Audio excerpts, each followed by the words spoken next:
নবীর ওই শব্দটা ফাতালাক্কা আদামু মির রাব্বিহি কালিমাতিন, কিছু শব্দ শিখিয়ে দিলেন, সেটা হলো রব্বানা যালামনা আনফুসানা ওয়া ইল্লাম তাগফির লানা ওয়া তারহামনা লানাকুনান্না মিনাল খাসিরিন। নবী আদম আলাইহিস সালাম পড়ছেন আর আসমানের দিকে মাথাটা উঁচু করলেন।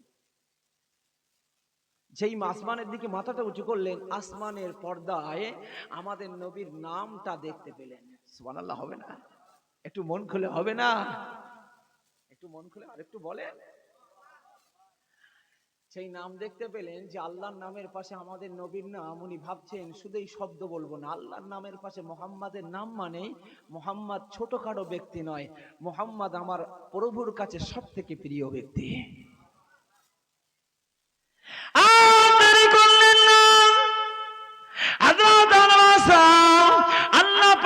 শব্দগুলি শিখিয়ে দিলেন, রব্বানা যালামনা আনফুসানা ওয়া ইল্লাম তাগফির লানা ওয়া তারহামনা লানাকুনান্না মিনাল খাসিরিন।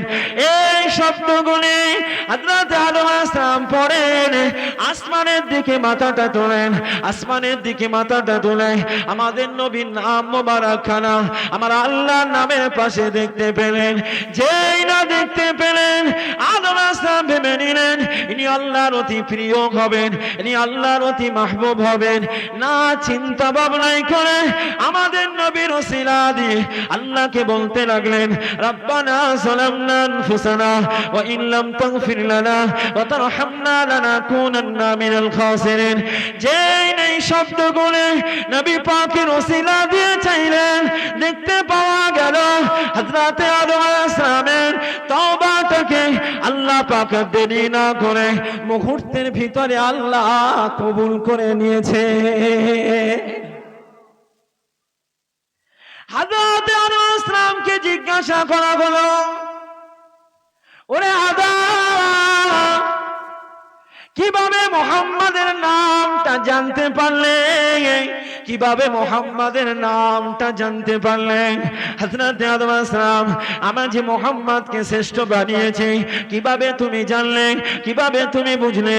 হযরত আদম আলাইহিস সালাম জবাব দিয়েছিলেন, ও রব্বুল আলামিন, আল্লাহ পাক, আমি ওই শব্দগুলি যেটা আপনি আমাকে শিখিয়ে দিয়েছেন, ওই শব্দটা পড়ছি, আসমানের দিকে মাথাটা যেই না তুলেছি, আসমানের পাদদেশে আপনার নামের পাশে মুহাম্মাদের নামটা আমি দেখতে পেয়েছি। তাই ভেবে নিলাম, মুহাম্মদ যদি আপনার প্রিয় না হয়, মুহাম্মদকে যদি আপনি না ভালোবাসেন, মুহাম্মদকে যদি আপনি প্যার না করেন, নিশ্চিতভাবে আপনার নামের পাশে মুহাম্মাদের নামের জায়গাটা কখনোই পেত না। খুশি কাকে করেছেন? কথা বলে না, শব্দ পড়ে খুশি কাকে করেছেন?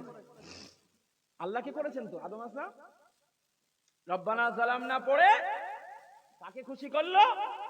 আল্লাহকে খুশি করলো। কি বলেছি? অন্য নবীরা আল্লাহ যাতে খুশি, নবীরা তাতে খুশি, আর আমাদের নবী, নবী যাতে খুশি, আমার আল্লাহ তাতে খুশি। সুবহানাল্লাহ হবে না? চলুন হযরত নবী ইব্রাহিম আলাইহিস সালামের কথা বলি। আমাদের আদি পিতা হযরত ইব্রাহিম আলাইহিস সালাম, আল্লাহ পাক রব্বুল আলামিন নবী ইব্রাহিম সালামকে পরীক্ষা নিচ্ছেন। নবী ইব্রাহিম সালামের সম্প্রদায়েরা বিরাট বড় গর্ত করলো, বিরাট কাঠের স্তূপ করলো, বিরাট কাঠের একটা বোঝা তৈরি করলো, ওই গর্তের ভিতরে দিয়ে আগুন জ্বালিয়ে দিল। আল্লাহ নবী হযরত নবী মুসা আলাইহিস সালাম, আল্লাহ নবী হযরত নবী মুসা আলাইহিস সালাম নিজে নিজে চিন্তা ভাবনা করলেন, ওই আগুনে আমাকে পুড়তে হবে, ওই আগুনে পুড়তে হবে। এবারে তার সম্প্রদায়রা একটা কাঠের যন্ত্রের উপরে নবী ইব্রাহিম আলাইহিস সালামকে বাঁধলেন।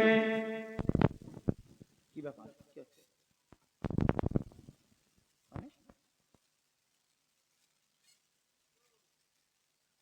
আমার দিকে তাকান। কি করলেন নবী ইব্রাহিম আলাইহিস সালামকে? ইন্না লিল্লাহি ওয়া ইন্না ইলাইহি রাজিউন। একটু বেঁধে দেন, বেঁধে দেন। হ্যাঁ, আমার দিকে তাকান, আমার দিকে তাকান। এমন কিছুই হয়নি। নবী ইব্রাহিম আসলামকে, আমার পয়েন্টটা বোঝা গেছে? আল্লাহ যাতে খুশি, নবীরা তাতে খুশি, আর আমাদের নবী যাতে খুশি, আমার আল্লাহ তাতে খুশি। নবী ইব্রাহিম আসলাম কে ওই কাঠের একটা যন্ত্র, মানজিক নামক যন্ত্রের উপরে বাঁধা হলো, হাত পা বেঁধেছে, পালানোর জায়গা আছে, ওই ধরে তো ফেলবে। নবী ইব্রাহিম আসলাম চিন্তা করছেন কি জানেন? আল্লাহ আমার দ্বারাই যদি তার দিনটাকে প্রচার করেন, তাহলে আমি আশাবাদী আল্লাহ আমাকে কখনোই আগুনে পোড়াবেন না। সুবহানাল্লাহ হবে না? তাওয়াক্কুল আল্লাহর উপরে করলে। হযরত নবী ইব্রাহিম আলাইহিস সালামকে ওই মানজিক নামক ওই মানজিক নামক ওই কাঠের যন্ত্রতে বাঁধা হলো। এমন সময় আল্লাহ পাক আবার পরীক্ষা নিলেন, হযরত জিবরাইলকে পাঠালেন। এই জিবরাইল, যান, চলে যান, ইব্রাহিমের সাহায্য করেন, যান। ইব্রাহিম আপনার কাছে সাহায্য চায়, আমি আল্লাহ আমার কাছে সাহায্য চাই। ও জিবরাইল, চলে যান, ইব্রাহিমের কাছে চলে যান। ইব্রাহিমকে বলেন, আমি জিবরাইল এসেছি সাহায্য করতে, জিবরাইলের কাছে সাহায্য চাই না, আমি আল্লাহ আমার কাছে সাহায্য চাই। হযরত জিবরাইল আসসালাম চলে এলেন। আসসালামু আলাইকা ইয়া ইব্রাহিম। এই নবী ইব্রাহিম আলাইহিস সালাম, আমি জিবরাইল, আল্লাহ আমাকে পাঠিয়ে দিলেন, আমি জিবরাইল, আল্লাহ আমাকে পাঠিয়ে দিলেন। আপনাকে আগুনে ফেলা হবে, আপনাকে আগুনে পোড়ানো হবে, আপনাকে কি সাহায্যের প্রয়োজন আছে? আমি জিবরাইল, আমাকে বলেন, আমি জিবরাইল, আমাকে বলেন। আপনি যদি আমাকে বলেন, আমি আপনাকে সাহায্য করতে প্রস্তুত আছি। আল্লাহ নবী হযরত ইব্রাহিম আলাইহিস সালাম, আল্লাহ পাক পরীক্ষা করছেন। নবী ইব্রাহিম আসসালাম জবাবে বলেছিলেন, ও জিবরাইল, ও ভাই জিবরাইল, আমি জানি, আমি বুঝতে পেরেছি, আমি জানি এই আগুন থেকে বাঁচানোর তোমার বিন্দু পরিমাণ ক্ষমতা নাই। কাকে বলছেন? জিবরাইলকে। তুমি আমাকে বাঁচাবে কি করে? সম্ভব? আল্লাহ যদি আমার দ্বারায় এই দিনটাকে জনগণের কাছে প্রচার দেন, তাহলে আমার বিশ্বাস আল্লাহ আমাকে কখনোই মারবেন না। সুবহানাল্লাহ হবে না? একটু মন খুলে বলেন। এই কথাতে আল্লাহ পাক খুশি হয়ে গেলেন, আল্লাহ পাক রাজি হয়ে গেলেন, আল্লাহ পাক খুশি হয়ে গেলেন। এতটাই খুশি হয়ে গেল, আমার ইব্রাহিম জিবরাইলের কাছে সাহায্যের ভিখারি হয় না, আমার ইব্রাহিম জিবরাইলের কাছে সাহায্যের ভিখারি হয় না। আমার ইব্রাহিম আমাকেই বেশি ভালোবাসে, আমার ইব্রাহিম আমাকেই বেশি ভালোবাসে। আল্লাহ পাক আর কারো মারফত নয়, ডাইরেক্ট আগুনকে বলে দিলেন, ইয়া নারু কুনি বারদাও ওয়া সালামান আলা ইব্রাহিম। এ আগুন, আমার ইব্রাহিমের জন্য তুমি ঠান্ডা এবং শান্তিদায়ক হয়ে যাও। ইব্রাহিম আসলাম পরীক্ষা দিয়ে খুশি করছেন কাকে? আল্লাহ তাই দিয়ে দিলেন খলিলুল্লাহ। কি দিলেন? খলিলুল্লাহ। খলিলুল্লাহ মানে আল্লাহর বন্ধু। খলিলুল্লাহ মানে আল্লাহর বন্ধু। আর হাবিবুল্লাহ কার? হাবিবুল্লাহ উপাধি কার? আমাদের নবী। হাবিবুল্লাহ মানে কি জানেন? এও আল্লাহর বন্ধু। পার্থক্য কি জানেন? খলিলুল্লাহ উনি আল্লাহকে রাজি করে, আল্লাহকে সন্তুষ্টি করে, হযরত নবী ইব্রাহিম আসলাম আল্লাহর কাছ থেকে উপাধি পেয়েছেন আল্লাহর বন্ধু খলিলুল্লাহ। আর আমাদের নবীকে খোদ আল্লাহ নিজে রাজি করে, আল্লাহ নিজে সন্তুষ্টি করে আমাদের নবীকে আল্লাহ পাক উপাধি দিলেন হাবিবুল্লাহ। একটু মন খুলে বলেন। সব নবীরা আল্লাহ যাতে রাজি, নবীরা তাতে রাজি, আর আমাদের নবী যাতে রাজি, আমার আল্লাহ তাতে রাজি। জোরে বলেন সুবহানাল্লাহ। মক্কাবাসীর কাছে পাঠানো হয়েছে, বলা হয়েছে তোমরাই সব থেকে জঘন্য নিকৃষ্ট, তাই তোমাদের কাছে পাঠানো হলো। ওখান থেকে এই প্রচার হবে চারিদিকে। ওখান থেকে কি হবে? চারিদিকে প্রচার হবে। তোমাদের কাছে পাঠানো হয়েছে, যেমন পাঠানো হয়েছিল ফেরাউনের কাছে মুসাকে। মনে আছে? একটু আগে বলছিলাম তো। হ্যাঁ, এবারে নবীকে বলা হলো বাল্লিগ মা উনজিলা ইলাইকা মির রাব্বিক। আল্লাহ পাক কোরআন নাযিল করলেন আমাদের নবীর উপরে। দেখেন আমাদের নবী যাতে খুশি, আমার আল্লাহ তাতে খুশি কি করে হচ্ছে দেখেন। নবীর শান, নবীর মান, নবীর মর্যাদা আল্লাহ পাক নিজেই বাড়িয়ে দিয়েছে। আমাদের নবীকে বলা হলো, আমাদের নবীর উপরে কোরআন নাযিল হলো, এবারে নবীকে বলা হলো বাল্লিগ মা উনজিলা ইলাইকা মির রাব্বিক। এই আমার বন্ধু, এই আমার দোস্ত, এই আমার হাবিব, এই আমার পেয়ারা, এই আমার বন্ধু, আপনার কাছে যেটা দেওয়া হয়েছে, আপনার কাছে যে কোরআনটাকে দেওয়া হয়েছে, এই আমার বন্ধু রে, এই আমার দোস্ত রে, আপনি কি করেন? ওটা আপনার কাছে রেখে দেবার জন্য নয়, ওটা আপনার জন্য নয়, ওটা আপনার স্ত্রীদের জন্য নয়, শুধু ওটা কেবল আপনার শুধু পরিবারের জন্য নয়। বাল্লিগ মা উনজিলা ইলাইকা মির রাব্বিক। আয় আমার বন্ধু রে, আয় আমার দোস্ত রে, আয় আমার হাবিব রে, আয় আমার পেয়ারা রে, আপনার কাছে যে কোরআনটাকে দেওয়া হলো, আপনি জনগণের কাছে ওটাকে প্রচার দিয়ে দেন। কোরআন নাযিল হয়েছে, এবার বলা হচ্ছে ওটাকে পৌঁছে দেয়। আচ্ছা বলেন, কোরআন পৌঁছাতে গেলে নবীর উপরে অত্যাচার হবে না হবে না? হবে না? তবে সেটা ডাইরেক্ট অ্যাটাক কেউ করতে পারে না, দূর থেকে হয়। আমাদের নবীর জন্য দূর থেকে যা করবে করবে। কেন জানেন? আল্লাহ পাক আমাদের নবীকে 5টি বৈশিষ্ট্য দিয়েছিলেন। কয়টি বৈশিষ্ট্য? যা কোনো নবী রাসূলদের দেওয়া হয়নি। জোরে বলেন। নবীকে দেওয়া হয়েছে। তার ভিতরে প্রথমটা কি জানেন? নুসিরতু বির রুব। নবী বলছেন আল্লাহ আমাকে এমন রব দিয়েছেন, এমন আতঙ্ক দিয়েছেন, 1 মাস হেঁটে যাওয়া পথ থেকে, 1 মাস হেঁটে যাওয়া পথের দূরত্ব থেকে কাফেরেরা আমি নবী আমার কথা শুনলে তারা ভয় পায়। এই মন খুলে হবে না? 1 মাস হেঁটে আপনি কত দূর যেতে পারবেন? কত দূর যাবেন বলেন? 1 মাস হাঁটবেন লাগাতার, 1 মাস হেঁটে কত দূর যাবেন? অনেক দূর যাওয়া যাবে না? ওই জীবনতলা থেকে একটা ছেলে হেঁটে হজের জন্য বার হয়েছিলেন, কিন্তু ইরানের যুদ্ধ চলছিল ইসরায়েলের সঙ্গে, তাই ইরানের ঢোকার সঙ্গে সঙ্গে ইরান থেকে ওনাকে প্লেনে করে সৌদিতে পৌঁছে দেওয়া হয়েছে, উমরা করে ফিরে এসছে, হজের নসিব হয়নি। ওই ছেলেটা হাফিজুল সর্দার বলে, ও হেঁটে গেছিল, আমি ওর আইডিতে ফলো করছিলাম, ও 1 মাসে পাকিস্তানে পৌঁছে গেছে হেঁটে হেঁটে। কোথায় গেছে? পাকিস্তান। এখান থেকে পাকিস্তান কত দূর বলেন তো? অনেক দূর না? এখান থেকে পাকিস্তান কত দূর? হেঁটে হেঁটে 1 মাসে চলে গেছে।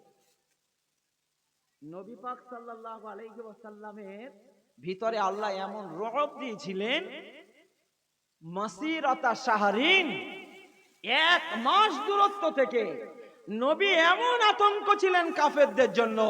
আমাদের নবী কাফেরদের জন্য এমন আতঙ্ক ছিল, এমন ভয় ছিল, 1 মাস হেঁটে যাওয়া দূরত্ব পথ থেকে কাফেরেরা নবীর নাম শুনলে ভয় পেত। একটু মন খুলে হবে না? কোথায় সৌদি, কোথায় ভারতবর্ষ? কোথায় সৌদি, কোথায় ভারতবর্ষ? প্রিয় নবী সাল্লাল্লাহু আলাইহি ওয়াসাল্লামের নাম নিয়ে যোগীর রাজ্যে I love Mohammad, I love Mohammad সাল্লাল্লাহু আলাইহি ওয়াসাল্লাম, তার মানে আমি মোহাম্মদ সাল্লাল্লাহু আলাইহি ওয়াসাল্লামকে ভালোবাসি, একটা ব্যানার তৈরি করে ঈদে মিলাদুন নবী সাল্লাল্লাহু আলাইহি ওয়াসাল্লাম তথা নবী দিবস পালন করছিলেন। বলেন, যোগীর পুলিশ আই লাভ মোহাম্মদ এই ব্যানারের কারণে যোগীর পুলিশ তাকে গ্রেফতার করেছে।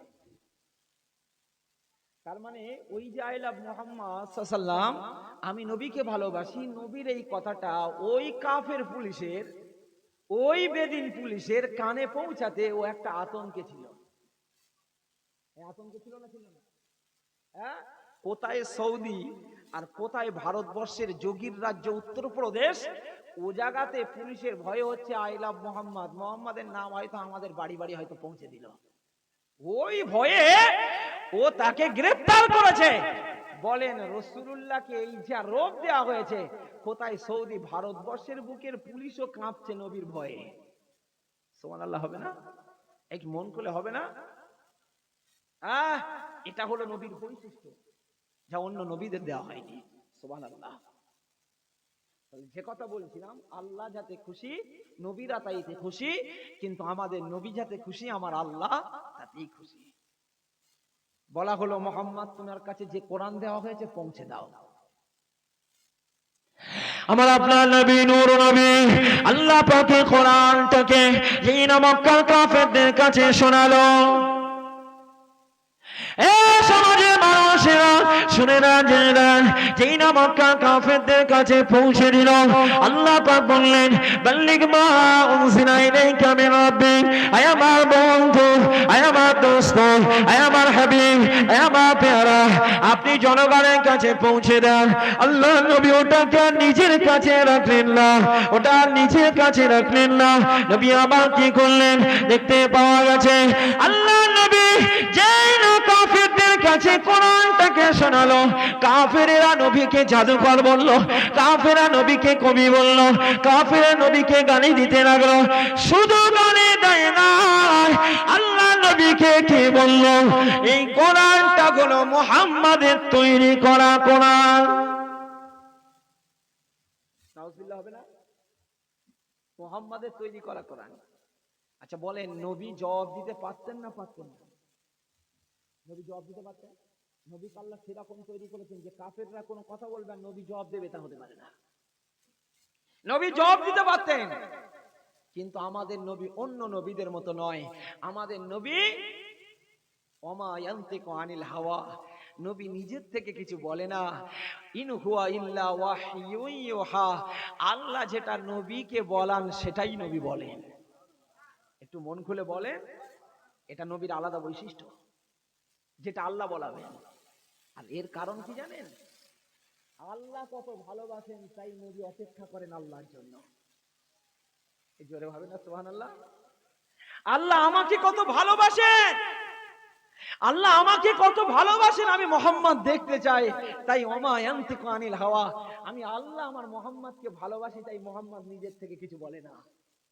একটু মন খুলে হবে না? আল্লাহ নবী যেই না উপবাদ দিল, কোরআনটাকে মুহাম্মাদের তৈরি করা কোরআন, আমার আপনার নবী নূর নবী আল্লাহ পাকের নবী জবাবটা সুন্দর দিতে পারতেন। নবী জবাব দেন নাই, নবী আমার সোজা ফিরে এলেন। আম্মা জান হযরতে খাদিজাতুল কুবরা, আম্মা জান হযরতে খাদিজাতুল কুবরা ঘরে হুজরার ভিতরে প্রবেশ করলেন। হুজরার ভিতরে প্রবেশ করে দরওয়াজা খানা বন্ধ করে দিলেন। নবী আমার সিজদায় পড়ে রোনাজারি করতে লাগলেন, নবী আমার কাঁদতে লাগলেন। অন্য কোনো কারণে নয়, অন্য কোনো কারণে নয়। ও রব্বুল আলামিন, আল্লাহ পাক, এ কোরআন তো আপনার তৈরি করা কোরআন, এ কোরআন তো আপনার তৈরি করা কোরআন, কিন্তু ওরা বলল এটা মুহাম্মাদের তৈরি করা কোরআন। আমি ওদের জবাব দিতে পারতাম, আমি ওদের জবাব দিতে পারতাম। আল্লাহ পাক, আমি জবাব দিলাম না, আমি জবাব দিলাম না। আপনার জবাবের আশায় আমি মুহাম্মদ সিজদায় পড়ে রইলাম। আমাদের নবী যাতে খুশি, আমার আল্লাহ তাতেই খুশি দেখেন। এমন সময় আম্মা জান হযরতে খাদিজা ঘরের ভিতরে প্রবেশ করলেন। আল্লাহ নবী সিজদা হালাতে কাঁদছেন। নবী সেই কান্না, নবী সেই কান্নাটাকে হযরতে খাদিজা রাদিয়াল্লাহু আনহা আম্মা জান নবীর পিঠে হাত রাখলেন। নবীর পিঠে হাত রেখে আল্লাহ নবী এত রোনাজারি করছেন, এত কান্না কাঁদছেন, নবীর কান্নাটা থামানো যায় না, নবীর কান্নাটা থামানো যায় না। আল্লাহ পাক রব্বুল আলামিন আমাদের নবীর কান্না আমার আল্লাহ সহ্য করতে পারেন না। আম্মা জান খাদিজা এটা ভালো রকম জানতেন, তাই আল্লাহ নবীর পিঠে হাত রেখে বললেন, ইয়া রাসূলুল্লাহ গো, ইয়া হাবিবাল্লাহ, ও আল্লাহ নবী, আমি খাদিজা, আমি আশাবাদী। আল্লাহ পাক আপনার কাছে বলেছে আল্লাহ পাক আপনার এই জবাবটা খোদা আল্লাহ নিজেই কাফেরদের দিয়ে দেবে। আমার আল্লাহ পাকের সহ্য হলো না, হযরত জিবরাইলকে ডাকলেন, ও হযরত জিবরাইল, ও হযরত জিবরাইল, আর দেরি করো না, আর দেরি করো না। আমার হাবিব চোখের পানি ঝরিয়ে, আমার হাবিব সিজদা হালাতে কাঁদতে রয়েছে।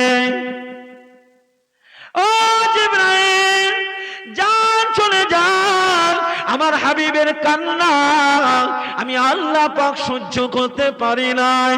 ও জিবরাইল চলে যান, আমার হাবিবকে গিয়ে বলে দেন, কাফেরেরা যদি নবীকে গালি দেয়, কাফেরেরা নবীকে যদি অপবাদ দেয়, কাফেরেরা নবীকে যদি ছোট বড় বলে, নবীকে যদি মারে, নবীকে যদি কাটে, নবীকে যদি অপমানিত করে, নবীকে যদি বয়কট করে, আমার হাবিবকে কাঁদতে মানা করে দেন, আমার হাবিবকে চিন্তিত হতে মানা করে দেন। যান, চলে যান, আমার হাবিবকে বলে দেন, কাফেরেরা আপনাকে মারতে পারে, কাফেরেরা আপনাকে গালি দিতে পারে, আমার আল্লাহ গালি দিতে পারে না, আমার আল্লাহ আপনাকে তাড়িয়ে দিতে পারে না, আমার আল্লাহ আপনাকে অপমানিত করতে পারে না। আল্লাহু ইয়াসিমুকা মিনান নাস, আমি আল্লাহ আমার হাবিবকে, আমার বন্ধুকে, আমার দোস্তকে, আমার পেয়ারাকে আমি আল্লাহ পাক মানুষদের থেকে হেফাজতের দায়িত্ব নিয়ে নিলাম। কোন খুলে হবে না? জিবরাইল এসে নবীকে বলছেন, হুজুর আপনি কাঁদছেন, মাথাটা তোলেন কেন? আপনার টেনশনের দরকার নেই, আল্লাহ নিজে বলেছেন আল্লাহু ইয়াসিমুকা মিনান নাস, কাফেররা আপনাকে মেরে ফেলতে পারবে না, অপমান করতে পারবে না, ঠিক আল্লাহ হেফাজত করবে, ক্ষণিকের জন্য করবে কিন্তু আল্লাহ হেফাজত করবে। যদি হবে না সুবহানাল্লাহ। আমার আপনার নবী নূর নবী জিবরাইলকে বললেন, ও জিবরাইল, ও জিবরাইল, আল্লাহ আমার হেফাজত করবেন, আমি সেই জন্ম থেকে জেনে গেছি, এটা আমার প্রশ্ন নয়।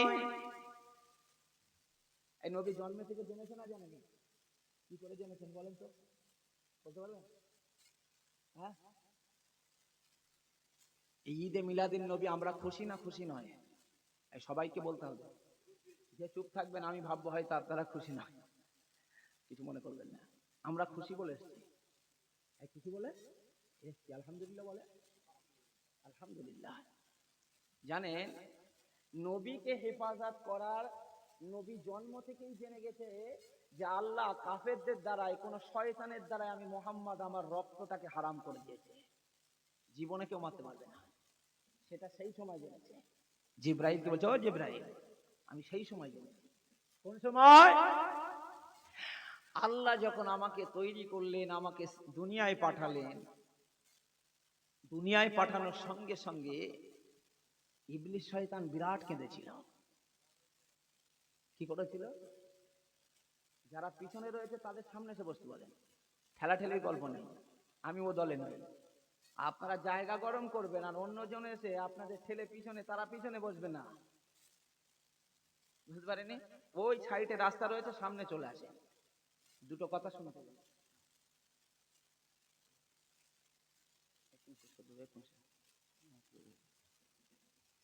তাহলে আল্লাহ কি করেছে? জেনে গেছে, নবী জেনে গেছে যে আল্লাহ আমার হেফাজত করবেন। কেন জানেন? শয়তান জীবনে 4 বার কেঁদেছিল। কবার? শয়তানের জীবনে 4 বার কেঁদেছিল। যখন তাকে লানত করা হয়েছে, বলা হয়েছে যে আদমকে সিজদা করো, করলো না ওই সময়। যখন তাকে জান্নাত থেকে বার করে দেওয়া হয়েছিল ওই সময় 2 বার। তখন তো কেউ সাগরের ছিল না, তখন তো কেউ সাগরের ছিল না, শয়তানের, ও তো জান্নাত থেকে একা একা বিতাড়িত হয়েছে। 3 নম্বরে ইবলিস ওই সময় কেঁদেছে যে সময় আমার আপনার নবী নূর নবী হাবিবে পেয়ারা আল্লাহ পাক দুনিয়াতে পাঠালেন, ঠিক ওই সময় ইবলিস বিরাট কান্না কেঁদেছে। কি কান্না কেঁদেছে? বিরাট কান্না কেঁদেছে। কেন কেঁদেছে জানেন? ইবলিস শয়তানের কান্নার কারণ হলো যে আজকের এমন একটা শিশুর জন্ম হয়েছে যে শিশু সমাজের কাছে আমি ইবলিস আমার সমস্ত ভণ্ডামিটা প্রকাশ করে দেবে। একটু মন খুলে হবে না? আমাদের নবীর আগমন হয়েছে, ইবলিস বিরাট কান্না কেঁদেছে। আমাদের নবীর আগমনে যারা খুশি নয় ওরা কার দলে বলেন তো? আমি আর বলবো না। কার দলে? আমার বলার দরকার নেই, আপনারাই বলেন। নবীর আগমনে ইবলিস কেঁদেছিল। ইবলিসের এত কান্না, তার সঙ্গপাঙ্গরা জীবনে তো এইরকম কাঁদতে দেখেনি। এই দেখেছিল? জীবনে দেখেনি। কারণ সঙ্গপাঙ্গ তো সে সময় ছিল না, সঙ্গপাঙ্গ ছিল না। সঙ্গপাঙ্গর এসে বললো, আমাদের শিক্ষক আপনি কেন কাঁদছেন? আপনার তো জীবনে কাঁদতে দেখেনি। আপনার কান্নার কারণ কি? যখন কেউ কাঁদে আর মহব্বতের লোকেরা পাশে এসে যদি হাত চাত বোলায়, কান্নার রোল আরো বেড়ে যায়। জানে জানে জানা? কেউ মারা গেলে আমাদের মায়েরা বোনেরা বিরাট কাঁদে। মায়েদের মন নরম তো, বিরাট নরম। কেউ কাঁদে, পাশের আর একটা বউ এসে যদি বলে আহ, শুধু এত কিছুই বলতে পারে আহ আহ, তখন মায়েদের কান্না ধরে রাখে কেউ মা গো বলে একেবারে শেষ।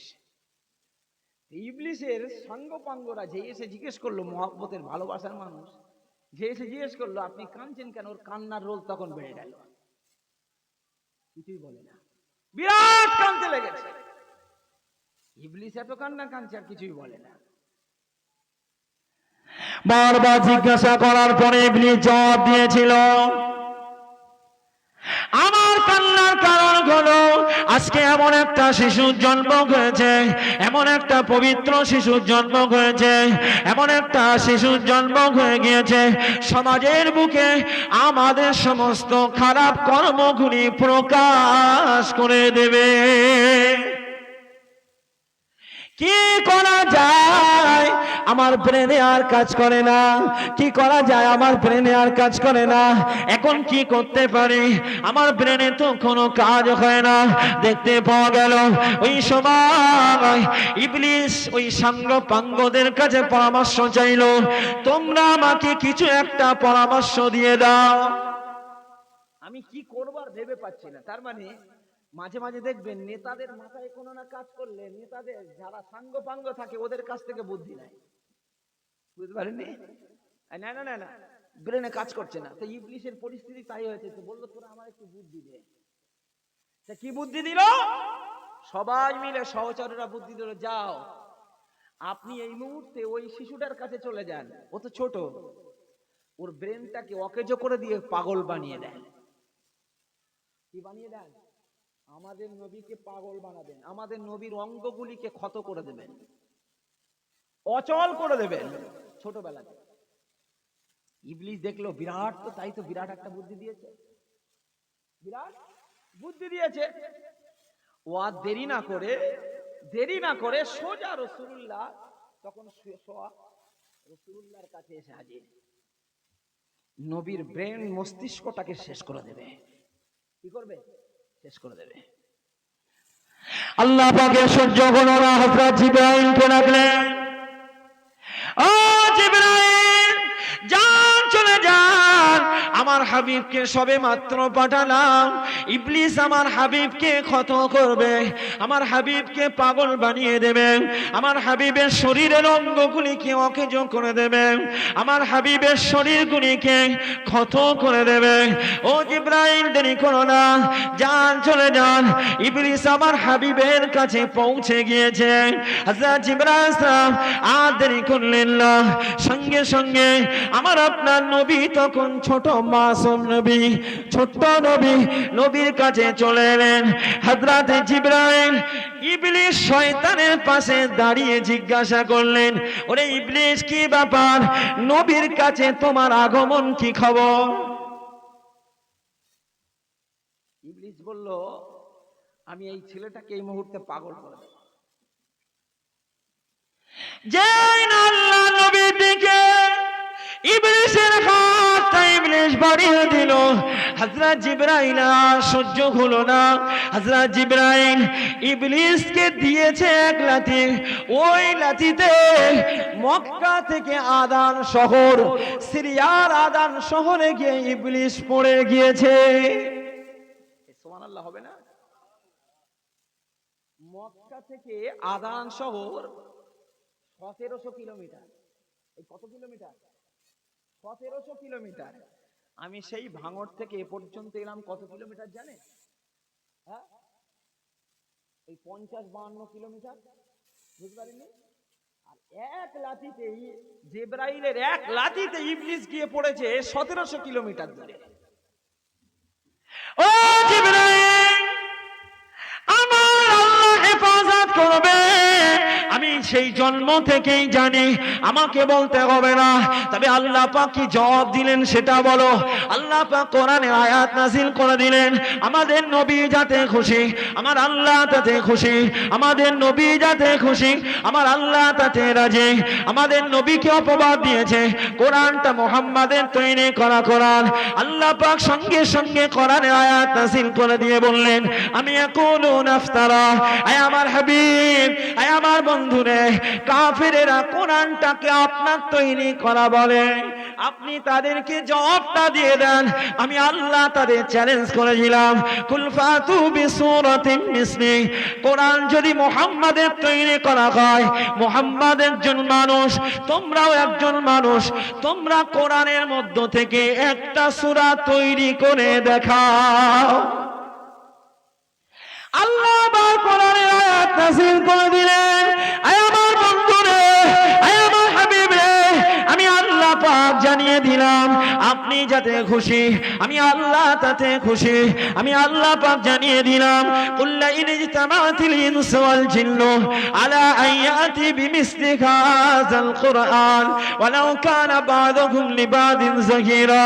আয় আমার হাবিব, আয় আমার বন্ধুরে, ওরা কোরআন আপনার তৈরি করা বলে, আমি আল্লাহ পাক চ্যালেঞ্জ নিয়ে নিলাম, আপনার খুশিতে আমি আল্লাহ পাক জবাব দিয়ে দিলাম, যদি দুনিয়ার সমস্ত জিন এবং মানুষ একত্রিত হয়, লাইন ইজতামাআতিল ইনসু ওয়াল জিন্নু, দুনিয়ার সমস্ত মানুষ এবং জিন যদি একত্রিত হয়, আমি আল্লাহ পাক চ্যালেঞ্জ দিয়ে নিলাম, আমার হাবিবের তৈরি করা কখনোই তো নয়। আমি আল্লাহ পাক বলে দিলাম, দুনিয়ার সমস্ত জিন এবং মানুষ যদি একত্রিত হয়, আমি আল্লাহ বলছি, সব জিন এবং মানুষ একত্রিত হলে আলা আয়াতি বিমিসলি হাযাল কুরআন, এই কোরআনের মতো দ্বিতীয় কোরআন কেউ তৈরি করতে পারবে না। মন খুলে হবে না? তাহলে আল্লাহ যাতে খুশি, অন্য নবীরা তাতে খুশি, আর আমাদের নবী যাতে খুশি, আমার আল্লাহ তাতে খুশি। জবাব নবী দিতে পারতেন, কিন্তু আল্লাহ নবী দেননি। খোদ আল্লাহ নিজেই আমাদের নবীকে ভালোবেসে জবাবটা দিয়ে দিয়েছিলেন। নবী সম্পর্কে তথ্য দেব তা আপনি অবাক হয়ে যাবেন। সময় নেই, কি নেই? সময় নেই। রাত গভীর হয়ে গেলে আপনাদেরও ঘুম লাগবে। কি লাগবে? ঘুম লাগবে। তবে এতটুকু বলি, এই যে নবীর শানে মাহফিল করেছেন, এই মাহফিল খোদ আল্লাহ নিজে করেছে, শুধু আমরা করিনি। সুবহানাল্লাহ সবাই বলবেন না? সুবহানাল্লাহ সবাই বলবেন না? আমাদের নবীকে এক জায়গায় করলেন, করে সমস্ত নবীকেও এক জায়গায় করলেন, আমাদের নবীকে সাইডে রাখলেন। আল্লাহ এই মজলিস করার ফায়দা বলছি, আল্লাহ সাইড করলেন, করে আমাদের নবীকে সাইড করে সমস্ত নবীদের বললেন কি, যে আমি তোমাদের কিতাব দিয়েছিলাম, আতাইতুকুম মিন কিতাব, কোরআনের আয়াত, ও হিকমা, আমি আল্লাহ তোমাদের হিকমত দিয়েছি। তবে তোমাদের পরে সুম্মা জাআকুম রাসূলুম মুসাদ্দিকুল লিমা মাআকুম, তোমাদের পরে একজন নবী আসবেন, সেই নবী তোমাদের, তোমরা যে নবী হয়ে দুনিয়াতে যাবে, জনগণের কাছে সত্য বলে প্রচার দেবে। জোরে বলেন। নবী তাই করেছে, দুনিয়াতে এসেছে আর বলেছে যে আমি শুধু একা নবী নয়, আমার আগেও নবী এসেছে। বলেছে না বলেনি? আল্লাহ তাই বলছেন, ওয়াইদা আখাযাল্লাহু মিসাকান নাবিয়্যিন, আমি নবীদের থেকে অঙ্গীকার নিয়েছিলাম কি, লা তুমিনুন্না বিহি, তোমরা ওই নবীর প্রতি ঈমান আনবে, ওয়ালা তানসুরুন্না, ওই নবীকে সাহায্য করবে। সমস্ত নবীরা বলেছিলেন আকরারনা, আল্লাহ ওই নবী যদি আমাদের সময় আসে, আমরা নবুয়তি বাদ দিয়ে ওই শেষ নবীর প্রতি আমরা ঈমান নিয়ে আসব। একটু মন খুলে হবে না? খোদ নবীর শানে, নবীর শান হয়েছে না হয়নি? ওই জায়গায় এই নবীর শান হয়েছে না হয়নি? নবীগিন শব্দ ব্যবহার হয়েছে, তার মানে সমস্ত নবীদের থেকে আল্লাহ অঙ্গীকার নিয়েছিলেন আমাদের নবীর ব্যাপারে। তাই মাহফিল আজকে আমরা করছি না, আমরা বেদাতি নয়, বেদাতিরা আল্লাহকে বলো, আল্লাহ আমাদের নবীর শানে মাহফিল করেছে। সুবহানাল্লাহি ওয়া বিহামদিহি। এই মাহফিল যারা করে তাদের প্রতিও আল্লাহ খুশি হন, আমাদের নবীও খুশি হন। জোরে বলেন, একদম মন খুলে বলেন সুবহানাল্লাহ।